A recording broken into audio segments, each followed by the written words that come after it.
I watched my sister destroy my son's birthday. Every single gift, ruined. 30 people just stood there and watched, and the worst part, they all laughed. My 5-year-old was screaming. Tears were streaming down his little face. And yet my mother actually said it was funny. My father, he told me to apologize to her. I just stood there, shaking. My son's birthday was ruined, his innocence shattered, and my family acted like I was the problem. But what they didn't know was that this wasn't random. My sister had planned this. She had been planning it for months. And the reason why, it made my blood run cold. Because 3 years ago I had said no to her, just one single no. And she had been waiting, plotting. She wanted to destroy me, and she decided to do it through my child. So I smiled, I cleaned up the mess, I put my son to bed, and then I made a phone call. That call changed everything. See, if my family wanted to play games, I was going to show them what it feels like to lose everything. And I did, every single one of them. This is that story. My name is Rachel.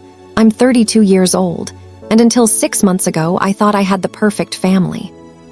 I was wrong. I'm sitting here now, in my new apartment across town, looking at the photos from my son's 5th birthday party, and I still can't believe what happened that day. But more than that, I can't believe what I discovered afterward. What I learned about my sister, my parents, and the people I trusted most in this world. This is going to be hard to tell, but I need to say it. I need people to understand what happened. Because when I tried to explain it to my family, they made me feel like I was insane, like I was overreacting, like I was the villain. Let me start from the beginning. I've always been the responsible one, the oldest daughter, the one who did everything right. I went to college, got my degree in marketing, married my high school sweetheart David, bought a house in a good neighborhood, and had my beautiful son Lucas 5 years ago. My sister Emily is 2 years younger than me. She's always been the wild one, the artistic one, the one who could do no wrong in my parents' eyes because she was finding herself. She's a freelance graphic designer, which really means she works when she feels like it and borrows money from our parents the rest of the time.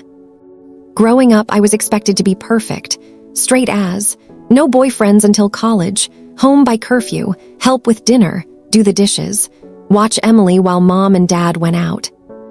Emily, she could do whatever she wanted, come home late, skip family dinners, drop out of college twice. And every time my parents would say, "She's just creative, she needs freedom. You were always so much easier, Rachel." I swallowed it, all of it, because I loved my family. I thought that's what good daughters did. 3 years ago, something happened that I didn't think was a big deal at the time. Emily called me on a Tuesday afternoon. She was excited, talking fast, the way she does when she has a new idea. "Rachel, oh my God, I have the most amazing opportunity," she said. "You know that guy I've been seeing, Marcus? He has this friend who's opening a boutique marketing agency in the city, and they need someone to handle their design work. It's perfect for me." "That's great, Em," I said. I was at work trying to finish a presentation. "But here's the thing," she continued. "They need someone who can invest, like a partner investment. $25,000. I know it's a lot, but Rachel, this could be my big break. This could finally be my thing." My stomach dropped. "Em, I don't have that kind of money just lying around," I said carefully. "But you and David do," she pressed. "You have savings, you have equity in the house, you could get a loan or something. I'll pay you back, I swear, with interest, once the business takes off." "Emily, no," I interrupted. "David and I are saving for Lucas's education. We're planning to renovate the kitchen. We have our own financial goals." Silence. "So you're saying no?" Her voice went flat. "I'm saying we can't. It's not personal, Em, it's just..." "It's fine," she cut me off. "I get it. You and David and your perfect little life, forget I asked." She hung up. I tried calling her back. She didn't answer. I texted her. Nothing. When I told David about it that night, he was relieved I'd said no. "Rachel, your sister is 30 years old," he said gently. "She needs to figure things out on her own. We can't keep enabling her. Your parents do enough of that." He was right. I knew he was right. But I still felt guilty. I called my mom the next day to explain. Maybe I shouldn't have, but I wanted her to understand that I wasn't trying to hurt Emily. I was just being responsible. "Oh, honey," Mom said in that dismissive way she has. "Emily told us. She's upset, but she'll get over it. You know how she is, she just needs time."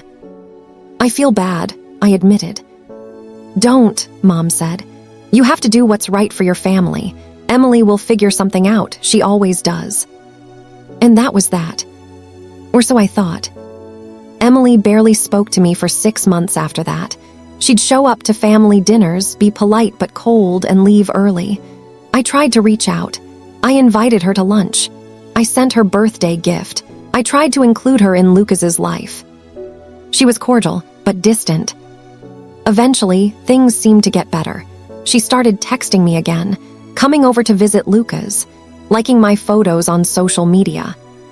I thought we'd moved past it. I was so stupid. Fast forward to 3 months ago. Lucas's 5th birthday was coming up. I wanted to make it special. He'd been obsessed with dinosaurs for the past year, so I planned an entire dinosaur-themed party. Decorations, cake, games, the works. I invited family and friends, about 30 people total. Our backyard is big enough, and David set up a bounce house shaped like a T-Rex. Lucas was over the moon. Emily had been acting normal for months by then. She even offered to help with decorations. She came over the day before the party and helped me string up banners and set up the gift table. "This is going to be amazing," she said, smiling at me. "Lucas is so lucky to have a mom like you." I remember hugging her, feeling grateful that we were okay again, that my little sister and I were back to normal. God, I was so naive. The day of the party was perfect. Sunny, 70 degrees, light breeze. Kids started arriving at noon. Lucas was wearing his favorite dinosaur shirt and had his face painted like a T-Rex. He was so happy, running around with his friends, laughing, roaring. My parents arrived around 12:30. Dad immediately grabbed a beer and started talking to David's father. Mom came into the kitchen where I was plating snacks. "Everything looks beautiful, sweetheart," she said. "You really outdid yourself." "Thanks, Mom," I said, feeling proud. "I just want Lucas to have a great day." Emily showed up around 1. She was carrying a large gift bag. "For the birthday boy," she said, setting it on the gift table with the others. There were already about 15 gifts there. Toys, books, games. Lucas's friends had been so generous. Emily hugged Lucas and told him happy birthday. He beamed at her. He loved his Aunt Emily. She was always fun, always playful with him. Everything was fine until about 2 o'clock. We'd done the games. We'd done the piñata. We were about to do cake. I was in the kitchen, putting candles on the dinosaur cake I'd ordered from the fancy bakery across town, when I heard the first crash. Then screaming. I ran outside. And I saw my sister standing at the gift table, holding one of Lucas's presents above her head, and she hurled it onto the concrete patio. The box exploded. A toy race car set shattered into pieces. "EMILY," I screamed. She turned to me and smiled. Actually smiled. "Oops," she said. And then she grabbed another gift. I started running toward her, but I was across the yard. She ripped open a wrapped present, pulled out a stuffed dinosaur, and threw it into the pool. Kids were screaming. Parents were standing up. Lucas was frozen near the bounce house, his little face crumpling. I reached Emily just as she grabbed a third gift. "Stop," I grabbed her arm. "What are you doing?" She yanked away from me, laughing, actually laughing. "I'm just having some fun," she said. "It's a party, right?" She opened another box, a set of building blocks. She dumped them onto the ground and stomped on them. "EMILY, stop." I was screaming now, desperate, confused. Lucas started crying. Not just crying, sobbing. That heartbroken, confused sob that kids do when they don't understand why something terrible is happening. I ran to him, picked him up, held him tight. "It's okay, baby," I whispered, even though it wasn't. Even though I didn't understand what was happening. David was suddenly there. "What the hell, Emily?" he said. Emily shrugged. She picked up another gift, a wrapped box. She threw it onto the ground and jumped on it. And then I heard it. Laughter. I turned around. My mother was laughing. Covering her mouth, but laughing. One of my cousins was laughing. Even some of the other parents were chuckling, like this was some kind of joke they were in on. "Emily, that's enough," my father said, but he was smiling, like she was a toddler doing something naughty but cute. "Dad," I screamed, "she's destroying Lucas's gifts. This isn't funny." "Rachel, calm down," Dad said. "It's just stuff. They're just toys." "Just toys?" I couldn't breathe. "It's his birthday. He's 5 years old. Look at him." Lucas was sobbing into my shoulder, his little body shaking. Emily grabbed another gift, ripped it open, threw it into the pool. "Someone stop her," I screamed. No one moved. David finally walked over to Emily. "Emily, seriously, stop." She looked at him and rolled her eyes. "Fine. God, everyone's so sensitive." She walked away from the gift table. I was shaking, literally shaking with rage and confusion. My mother came over to me. "Rachel, honey, you're overreacting. Emily was just playing around. You know how she gets." "Playing around?" My voice came out as a whisper. "Mom, she destroyed half of Lucas's presents." "They're just things," Mom said, in that infuriatingly calm voice. "You can buy more. Don't make a scene in front of everyone." I stared at her, at my own mother, who was telling me not to make a scene. Lucas was still crying. I carried him inside into his bedroom and held him while he sobbed. "Why didn't Emily do that, Mommy?" he kept asking. "Why?" "I don't know, baby," I whispered. "I don't know." David came in a few minutes later. His face was pale. "Everyone's leaving," he said quietly. "Your parents said we should just move on, have cake, pretend it didn't happen." "Pretend it didn't happen," I said. "David, she destroyed our son's birthday." "I know," he said. "I know, Rachel, I'm furious too, but..." "But what?" "Your family is acting like it's no big deal, like you're the one being dramatic." I put Lucas down for a nap. He was exhausted from crying. His little face was splotchy and red. When I came back outside, there were only a few people left. My parents, Emily, David's parents, a couple of neighbors who looked deeply uncomfortable. The destroyed gifts were still scattered across the patio. Emily was eating cake. Eating cake. I walked up to her. "What the hell was that?"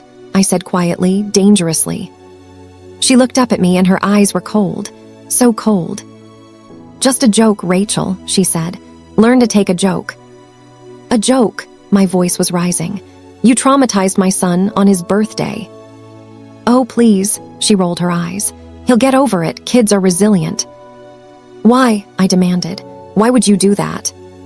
She tilted her head, studying me, and then she smiled. That same cold smile. "Because I wanted to," she said simply. I felt like I'd been slapped. "Emily, that's enough," my father said, coming over. "Rachel, you need to calm down." "Calm down," I turned to him. "Dad, she just..." "I know what she did," Dad interrupted. "And it was inappropriate. But you're making it worse by blowing it out of proportion. Apologize to your sister for yelling at her and let's move on." I couldn't speak. I literally couldn't form words. "Apologize," I finally choked out. "To her." "You're being hysterical," my mother said, joining us. "Emily made a mistake. She was trying to be funny. You're acting like she committed a crime." "She destroyed my son's birthday," I screamed. "How is that funny?" "Lower your voice," Dad said firmly. "You're being disrespectful." I looked at David. He looked as shocked as I felt. "Mr. and Mrs. Thompson," David said carefully. "I think you're being unfair to Rachel. Emily did something really hurtful and..." "This is a family matter," my father cut him off. "Rachel knows how Emily is. She's always been sensitive. Rachel should have been more patient with her." I felt tears burning my eyes. "So this is my fault." "No one said that," Mom said. But you do have a tendency to overreact when it comes to Emily." I couldn't be there anymore. I turned and walked into the house. David followed me. "Rachel," he said softly. "Don't," I said, "just don't." I heard my parents leaving, Emily leaving. No one said goodbye. David and I cleaned up in silence, picking up broken toys, fishing gifts out of the pool, throwing things away. When Lucas woke up, I ordered pizza and we watched his favorite movie. I tried to act normal, happy, but I was breaking inside. That night, after Lucas was asleep, I sat in the living room with David. "I don't understand," I said. "Why would she do that? Why would my parents defend her?" David sighed. "I don't know, but Rachel, I think you need to consider that your family might not be as healthy as you think it is." "What do you mean?" "Your parents have always bobbied Emily," he said carefully, "and they've always expected you to just take it, to be the bigger person, to sacrifice." I wanted to argue, but I couldn't, because he was right. The next day, I called my mother. "Mom, I need an apology from Emily," I said. "Rachel, don't be ridiculous," Mom said. "Emily feels terrible. She didn't mean to upset Lucas. You're dragging this out. She needs to apologize. She's your sister. You need to forgive her." "Not until she apologizes." My mother sighed. "Fine, I'll talk to her." She never did. Instead, 2 days later, I got a text from Emily. "You're really going to hold a grudge over a joke. Grow up, Rachel. You always have to make everything about you." I stared at that text for 10 minutes, and something inside me snapped. Not in an explosive way, in a cold, clear way. I was done. I didn't respond to Emily. Instead, I started thinking, replaying the last 3 years, her coldness after I said no to the investment, her sudden warmth in the months leading up to the party. This wasn't random. This wasn't a joke. This was planned. But why? Just because I didn't give her money 3 years ago. That seemed extreme, even for Emily. So I started digging. I called my cousin Jessica, who's always been honest with me. "Jess, can I ask you something?" I said. "Did Emily say anything to you before Lucas's party about me?" There was a pause. "Rachel, I don't want to start drama," Jessica said carefully. "Please." Another pause. She said you've always thought you were better than her, that you looked down on her, that you needed to be taken down a peg." My blood went cold. She said that. Yeah, a bunch of us heard her say it. I thought she was just venting, you know. I didn't think she'd actually. What else did she say? She said you ruined her life, that you were the reason she couldn't get ahead, that you were the favorite and she was sick of it. I thanked Jessica and hung up. I sat there stunned. Emily thought I was the favorite. Emily, who got away with everything. I called my Aunt Linda, my dad's sister. "Aunt Linda, I need to ask you something," I said, "and I need you to be honest with me." "Of course, honey." "Do my parents favor Emily?" Silence. "Linda." "Oh, Rachel," she said softly, "you really don't see it, do you?" "See what?" "Your parents have always favored you. You were the easy one, the successful one, the one who made them proud. Emily has always been. Well, Emily's always struggled to live up to you." I felt like the ground was tilting. "But they always defended her," I said. "They always let her get away with everything." "That's not favoritism, honey," Linda said. "That's guilt. They feel guilty that they're so proud of you and so disappointed in Emily, so they overcompensate. They coddle her. But that's not the same as loving her more. Emily has always known she's second place." I hung up. I sat on the floor of my bedroom, and I started to understand. Emily wasn't acting out because I said no to $25,000. She was acting out because she'd spent her entire life feeling like the disappointment, the backup daughter, the one who could never be as good as perfect Rachel. And when I said no to her, it confirmed everything she believed, that I thought I was too good for her, that I didn't believe in her, that I was just like our parents. But here's the thing. Understanding why someone hurts you doesn't mean you have to forgive them. Emily had destroyed my son's birthday, traumatized him, and she felt no remorse. My parents had chosen her side, again. And I was done being the bigger person. I spent the next 2 weeks quietly planning. First, I went to see a therapist. I needed to make sure I wasn't crazy, that my anger was justified. The therapist, Dr. Simmons, listened to everything, and then she said something that changed everything. "Rachel, you've been parentified," she said. "Your entire life, you've been expected to manage your parents' emotions. Protect Emily and sacrifice your own needs. That's not healthy. That's abuse." Abuse. I'd never thought of it that way. But she was right. "What do?" I asked. "You set boundaries," she said. "Real ones, and you accept that your family might not respect them, and then you decide if these relationships are healthy for you to maintain." I left that session with clarity. I wasn't going to blow up at my family. I wasn't going to have a dramatic confrontation.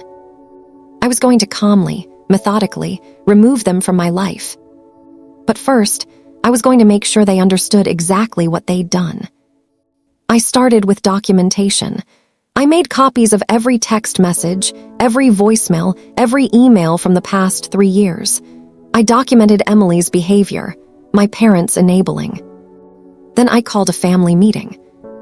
I told my parents I needed to talk to them and Emily, that it was important.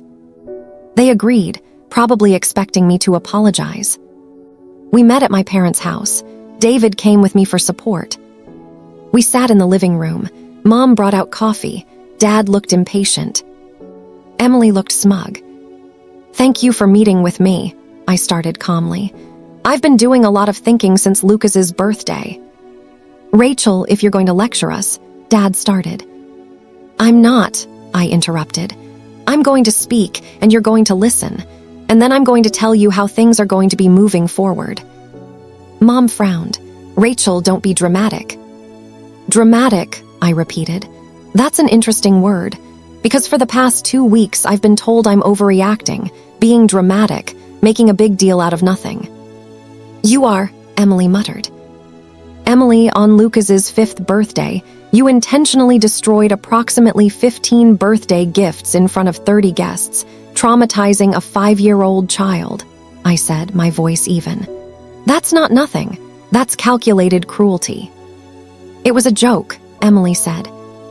"A joke is something everyone laughs at," I said, "including the person it's about. Lucas wasn't laughing. He was crying, screaming actually, begging you to stop." "He's fine now, isn't he?" Emily shot back. "No, actually," I said. "He's having nightmares. He keeps asking why Aunt Emily hates him, but you wouldn't know that because you haven't bothered to ask." Emily looked away. "Mom, Dad," I continued. "After this happened, I came to you. I was devastated, confused, and instead of supporting me, instead of holding Emily accountable, you told me to apologize to her." "Because you were yelling," Mom said. "I was yelling because my sister was destroying my son's birthday," I said. "But you didn't see it that way. You saw it as me being mean to Emily, the way you always do." "That's not fair," Dad said. "Isn't it?" I pulled out my phone. "I've spent the past 2 weeks talking to family members, cousins, aunts, Uncle Mark. Do you want to know what they all said?" Silence. "They said you've always favored me, that Emily has always felt like the disappointment, that you overcompensate by excusing her behavior because you feel guilty." My mother's face went pale. "They said that I've been parentified, that I've spent my entire life managing your emotions and protecting Emily, that you've never once put my needs first." "Rachel, that's not true," Mom said. "We love you both equally." "Maybe you do," I said, "but you don't treat us equally. You expect me to be perfect and accept Emily's chaos. And when I finally set a boundary 3 years ago and said no to something Emily wanted, she decided to punish me, and you let her." "She didn't punish you," Dad said. "She made a mistake at a birthday party." "No," I said firmly. "She planned this. She told Jessica I needed to be taken down a peg. She told multiple people I thought I was better than her. She's been cold to me for 3 years because I wouldn't give her $25,000. This wasn't a mistake. This was revenge. Emily's face was red now. And the worst part, I continued, you all laughed. While my son was sobbing, you laughed. Mom, you covered your mouth and laughed.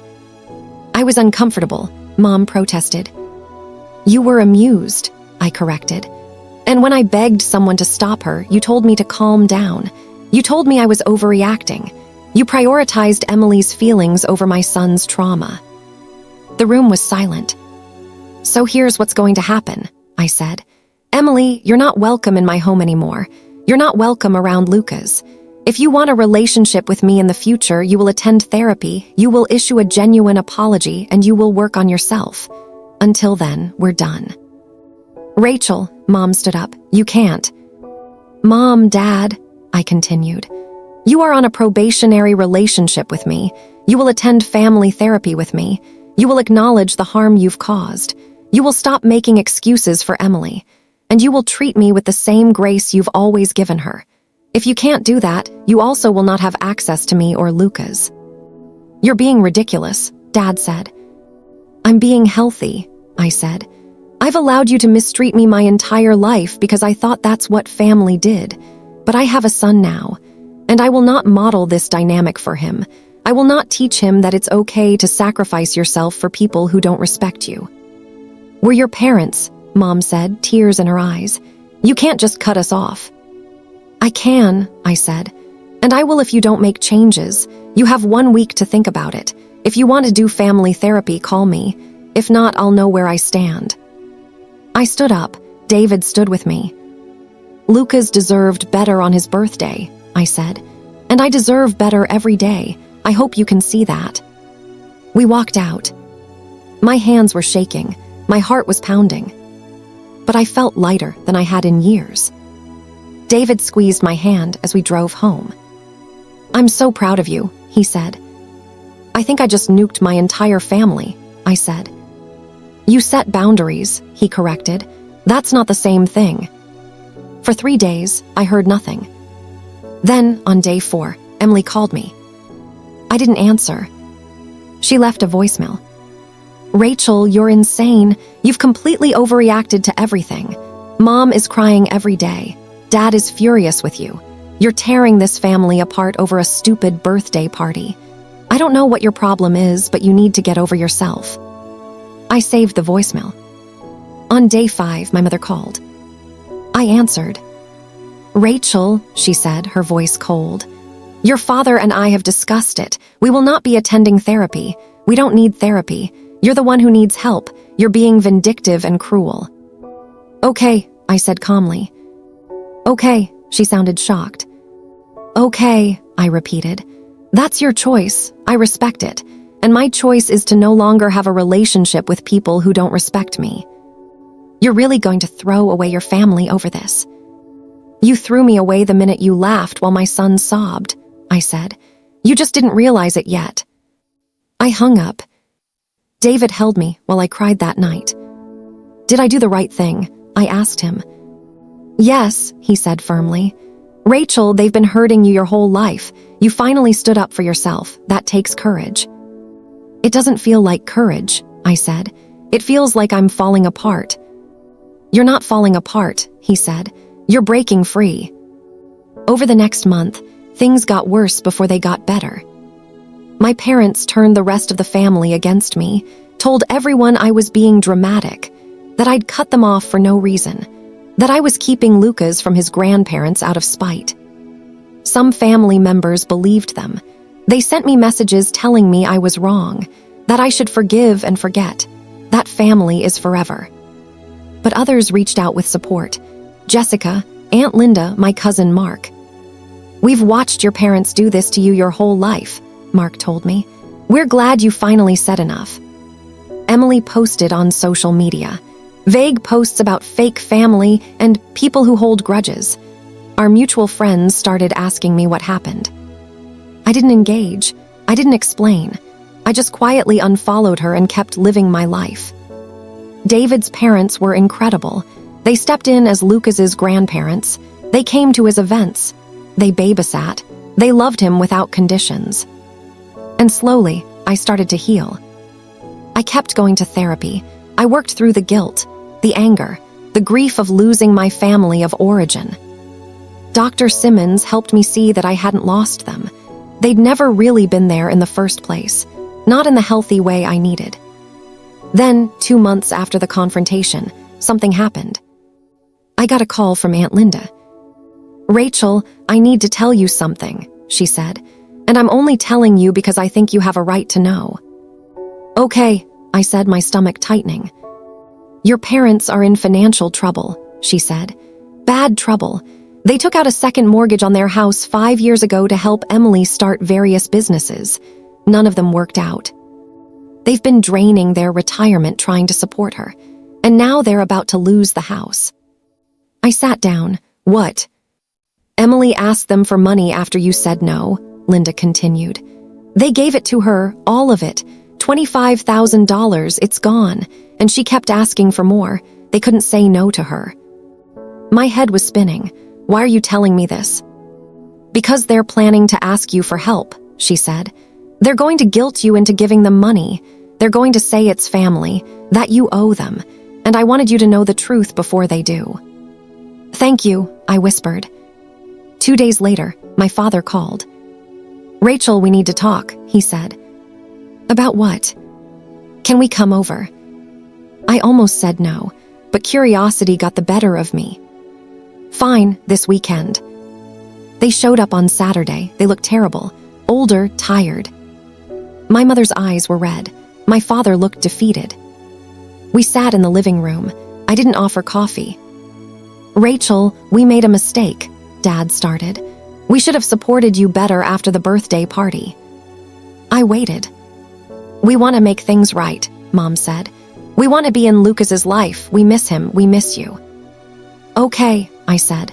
"Are you willing to do therapy?" They exchanged a look. "We think we can work things out without therapy," Dad said. "We're family. We can talk."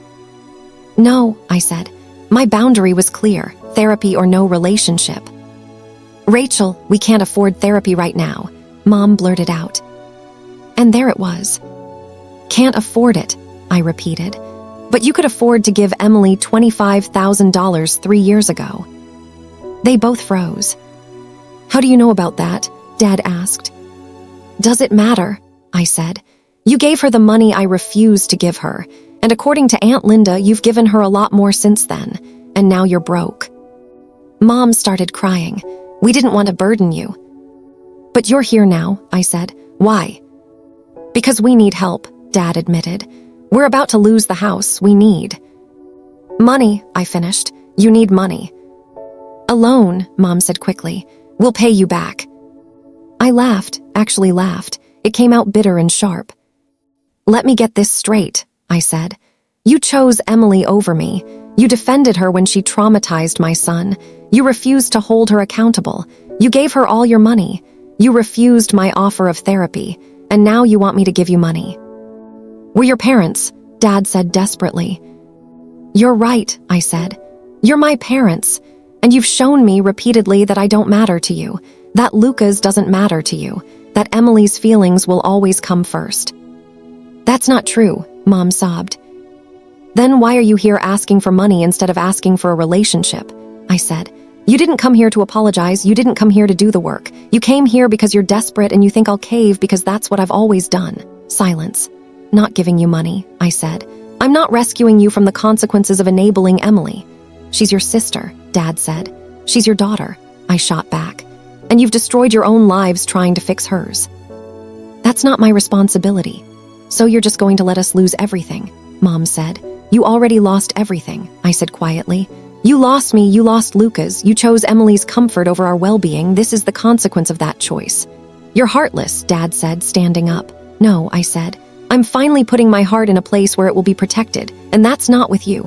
They left. I cried for an hour afterward, not because I regretted what I said, but because it was final. There was no going back. David came home and held me. "I'm proud of you," he whispered. "I know that was hard." "They made me the villain," I said. "Again, maybe," he said. "But you're Lucas's hero and mine and your own." Week later, I heard through Aunt Linda that my parents' house went into foreclosure. Emily moved back in with them into a rental apartment they could barely afford. I felt guilty for about 10 minutes, and then I remembered Lucas's face, his tears, his nightmares, and the guilt disappeared. 3 months after that, on Lucas's 6th birthday, we had a small party. Just David's parents, a few of Lucas's school friends, and Aunt Linda. It was quiet, simple. Lucas was happy. No one destroyed his gifts. No one laughed at his pain. He blew out his candles and smiled at me. "Best birthday ever, Mommy," he said, and I believed him. I got a text from Emily last week. "I hope you're happy. You destroyed this family. Mom and Dad are miserable. I hope it was worth it." I blocked her number. Because here's what I've learned. You cannot save people who don't want to be saved. You cannot force people to respect you. You cannot sacrifice yourself to keep a family together that was built on dysfunction. Sometimes, the most loving thing you can do is walk away. Sometimes, protecting your peace means losing people you love. And sometimes, the people who are supposed to protect you are the ones you need protection from. My parents chose Emily over me my entire life. They just disguised it as helping her because she needed it more. But I needed them too. I needed them to see me, to defend me, to value me, and they never did, so I let them go, and I built a new family. David, Lucas, David's parents, Aunt Linda, the friends who stood by me, a family built on respect, on healthy boundaries, on genuine love. Do I miss my parents sometimes? Yes. Do I wish things were different? Of course.